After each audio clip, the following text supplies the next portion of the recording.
Районыбыз авылларында йыллык хисап җыелышларын уздыру дәвам итә. Аның чираттагысы бүген Кәкре Елга авылында үтте. Җыелышка килүчеләр өчен бай күргәзмә дә әзерләнгән иде. Шунда ук оешма учреждение вәкилләре авыл халкын борчыган сорауларга җавап биреп, аңлату эшләре дә алып бардылар. Авыл үзешчәннәре тарафыннан әзерләнгән концерт номерлары да һәркемнең күңеленә хуш килде.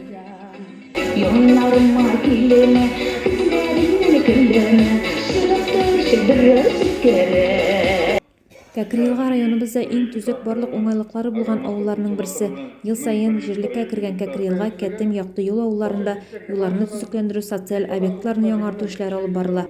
Җирлек башлыгы Илгизәр Мөхәммәтҗанов үзенең чыгышында Кәкре Елга учреждениесендә узган елда башкарылган эшләргә тукталып үтте.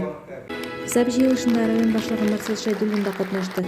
Үзенең чыгышында ул Кәкре Елгада элек-электән бердәм халык яшәвен билгеләп, аларның барысына да рәхмәт сүзләрен җиткерде. Соңыннан әлеге җирлектә үзенең эшчәнлеген алып баручы Марс хуҗалыгының алдынгы хезмәткәрләренә, Кәкре Елга юбилярларына бүләкләр тапшырылды.